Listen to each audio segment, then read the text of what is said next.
આકાશવાણી અમદાવાદ વડોદરા પ્રાદેશિક સમાચાર રૂપલ જાની વાંચે છે. મુખ્ય સમાચાર. પ્રધાનમંત્રી નરેન્દ્ર મોદીએ મન કી બાત કાર્યક્રમમાં હર ઘર તિરંગા અભિયાન અંતર્ગત લોકોને ત્રિરંગા સાથે સેલ્ફી અપલોડ કરવા અનુરોધ કર્યો. મુન્દ્રા કસ્ટમ વિભાગે રાજકોટ સ્થિત વેપારી દ્વારા નિકાસ માટે લઈ જવાતા 110 કરોડ રૂપિયાના માદક દવાના જથ્થાને પકડી પાડ્યો. રાજ્યમાં ચાંદીપુરા વાયરસના કુલ કેસની સંખ્યા 131 થઈ, મૃત્યુ આંક 53 થયો. મુખ્યમંત્રી ભૂપેન્દ્ર પટેલ આજે સાપુતારા મેઘ મલ્હાર પર્વ 2024નો પ્રારંભ કરાવશે. ઉત્તર મધ્ય ગુજરાત તેમજ દક્ષિણ ગુજરાતના કેટલાક જિલ્લાઓમાં આજે ભારેથી અતિભારે વરસાદની હવામાન વિભાગની આગાહી. સમાચાર વિગતવાર. પ્રધાનમંત્રી નરેન્દ્ર મોદીએ ગઈકાલે આકાશવાણી પરથી મન કી બાત કાર્યક્રમમાં વિવિધ વિષયો પર પોતાના વિચારો રજૂ કર્યા હતા. મન કી બાતની 112મી કડીમાં પ્રધાનમંત્રીએ કહ્યું કે ઓલિમ્પિક આપણા ખેલાડીઓને વિશ્વ પટલ પર તિરંગો લહેરાવવાની તક આપે છે.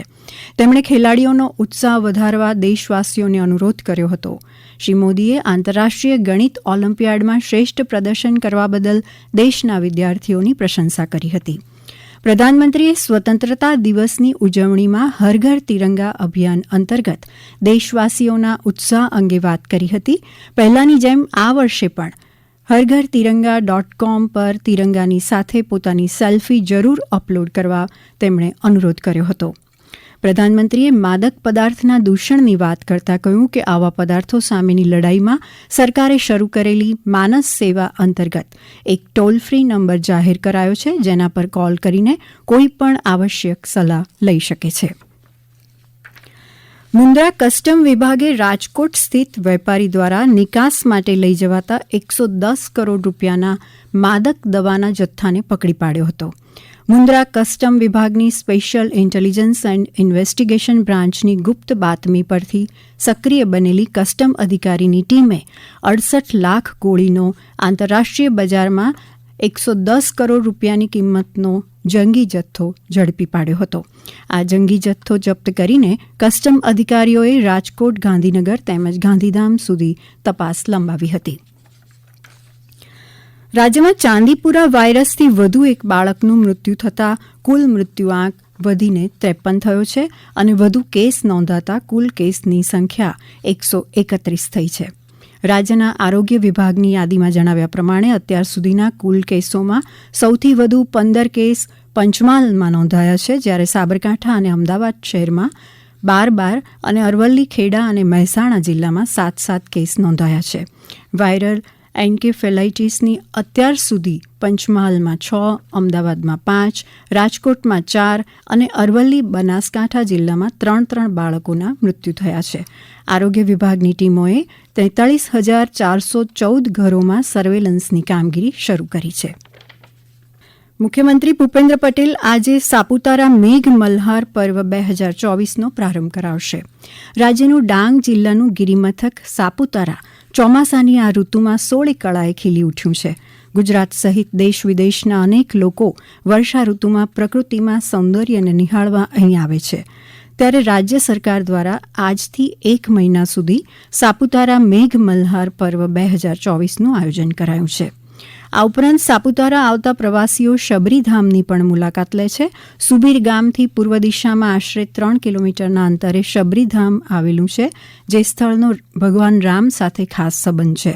આ જ સ્થળે ભગવાન રામ અને શબરીની મુલાકાત થઈ હોવાનો ઉલ્લેખ રામાયણમાં છે. શબરીધામ ખાતે યાત્રાળુઓની સુવિધા માટે 10 કરોડ રૂપિયાના ખર્ચે વિકાસ કાર્યો હાથ ધરાયા છે.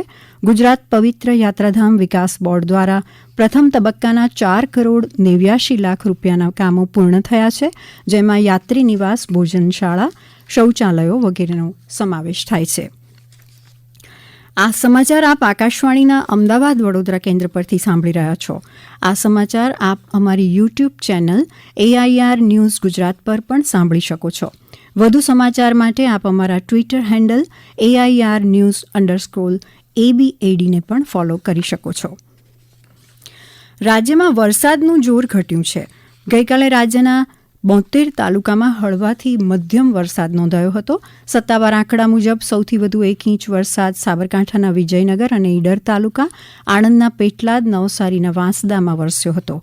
આ સિવાય તમામ તાલુકામાં હળવો વરસાદ નોંધાયો હતો. ઉત્તર ગુજરાતના સાબરકાંઠા, અરવલ્લી અને મધ્ય ગુજરાતના પંચમહાલ, દાહોદ, મહીસાગર અને છોટાઉદેપુરમાં તેમજ દક્ષિણ ગુજરાતના નર્મદા અને તાપીમાં આજે ભારેથી અતિભારે વરસાદની આગાહીના પગલે હવામાન વિભાગે ઓરેન્જ એલર્ટ જાહેર કર્યું છે. જ્યારે બનાસકાંઠા, પાટણ, મહેસાણા, ગાંધીનગર, ખેડા તેમજ અમદાવાદ સહિતના જિલ્લાઓમાં ભારે વરસાદની આગાહીના પગલે યલો એલર્ટ જાહેર કર્યું છે. વડોદરા નજીક વડસરની એક સોસાયટીમાં ફસાયેલા 7 જેટલા લોકોને રાષ્ટ્રીય આપદા પ્રતિભાવ દળ એનડીઆરએફે ગઈકાલે સલામત રીતે બહાર કાઢ્યા હતા. દેવભૂમિ દ્વારકામાં છેલ્લા 30 વર્ષના સરેરાશ વરસાદની સાપેક્ષે 140% વધુ વરસાદ નોંધાયો છે.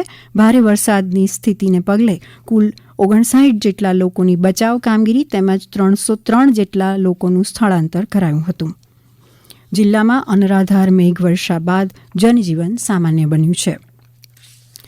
ગુજરાત રાજ્ય માધ્યમિક અને ઉચ્ચતર માધ્યમિક શિક્ષણ બોર્ડ દ્વારા લેવાયેલી એસએસસી સંસ્કૃત પ્રથમાની પૂરક પરીક્ષાનું પરિણામ આજે જાહેર થશે. આ ઉપરાંત ઉચ્ચતર માધ્યમિકના ધોરણ 12 વિજ્ઞાન પ્રવાહ, સામાન્ય પ્રવાહ, વ્યવસાયલક્ષી પ્રવાહ અને સંસ્કૃત મધ્યમાની પૂરક પરીક્ષાનું પરિણામ આજે જાહેર થશે. પૂરક પરીક્ષાનું પરિણામ આજે બપોરે 12 વાગે બોર્ડની વેબસાઇટ પર જાહેર થશે. દેશની સેન્ટ્રલ યુનિવર્સિટીઓમાં ચાલતા વિવિધ અભ્યાસક્રમમાં પ્રવેશ માટે મે મહિનામાં લેવાયેલી કોમન યુનિવર્સિટી એન્ટ્રન્સ ટેસ્ટ એટલે કે CUET UGનું પરિણામ ગઈકાલે જાહેર થયું છે. રાજ્યમાંથી 6,822 વિદ્યાર્થીઓએ નોંધણી કરાવી હતી, જે પૈકી 4,695 વિદ્યાર્થીઓએ પરીક્ષા આપી હતી.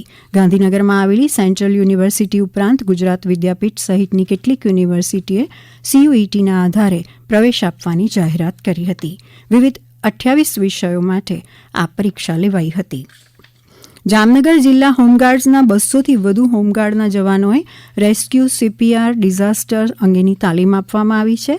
રાહત કમિશનરની કચેરી, મહેસૂલ ભવન, ગાંધીનગર અને જામનગર મહાનગરપાલિકાના સંયુક્ત ઉપક્રમે ઇન્ટરનેશનલ રેસ્ક્યુ ટ્રેનર ત્રિલોકકુમાર ઠાકર અને પ્રાથમિક સારવાર ટ્રેનર શુભમ શાહ અને તેઓની ટીમ દ્વારા આ તાલીમ આપવામાં આવી હતી. પ્રેમના પ્રતીક સમાન રક્ષાબંધન તહેવારને હવે ગણતરીના દિવસો બાકી રહ્યા છે, ત્યારે ટપાલ વિભાગ દ્વારા રક્ષાબંધનના તહેવારને લઈને ખાસ વોટરપ્રૂફ કવર તૈયાર કરવામાં આવ્યા છે.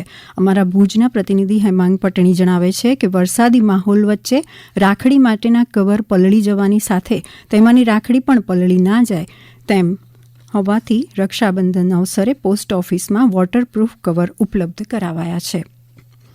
ભારતીય રેલવે બોર્ડના સભ્ય અનિલકુમાર ખંડેલવાલે અમદાવાદ રેલવે સ્ટેશન પર ચાલી રહેલા પુનઃ વિકાસ કાર્યોની કામગીરીની સમીક્ષા કરી હતી. આ ઉપરાંત તેમણે વટવામાં આવેલા CPOH કાર્યશાળા, ગાર્ડ રનિંગ રૂમ તથા લોબીનું પણ નિરીક્ષણ કરી લોકો પાયલટ સાથે મુલાકાત કરી હતી. શ્રી ખંડેલવાલે અમદાવાદ સ્ટેશન પર RLDAના અધિકારીઓ અને અમદાવાદ મંડળના અધિકારીઓ સાથે બેઠક યોજી હતી. ગુજરાત સરકારના રમતગમત વિભાગ દ્વારા ઓલિમ્પિક રમતોત્સવ દરમિયાન રાજ્યમાં વિવિધ રમતગમત પ્રવૃત્તિઓ અને સ્પોર્ટ્સ અવેરનેસ કેમ્પેઇનનું આયોજન કરવામાં આવ્યું. ઓલિમ્પિક રમતો દેશના ઉભરતા ખેલાડીઓને પ્રેરણા પૂરી પાડે છે અને દેશમાં રમતગમત ક્ષેત્રે નવી પ્રતિભાઓને પ્રોત્સાહન પૂરું પાડે છે.